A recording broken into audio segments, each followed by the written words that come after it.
After I put on the crown, my vision darkened, and I found myself in another place. I realized immediately that it was an illusion. I was standing on a balcony with a huge city stretching out below me, all the way to the distant horizon. Clouds were drifting past above me, and there were people sitting on them. Huge winged beasts and insects were flying this way and that between the clouds.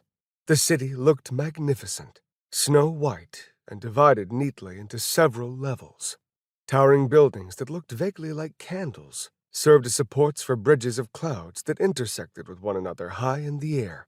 There were busy squares at these intersections, with numerous buildings surrounding them.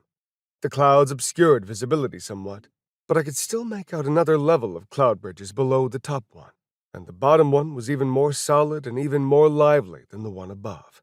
And there was another one below that one as well. While I stood there, blinking away my wonder at the magnificent sight, a huge caravan of barrel-shaped flying beetles and winged pink pigs flew past a few hundred yards in front of me. The pattern of life and death, the only natural law of the universe, said a voice from somewhere off to my right. I jumped and turned my head to face it.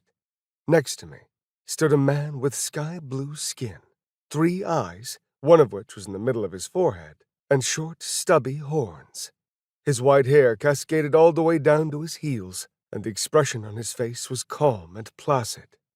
Nothing exists forever. There is an end to all things. Suddenly, I realized that the man was speaking a language I had never heard before, but that somehow I could understand everything he was saying.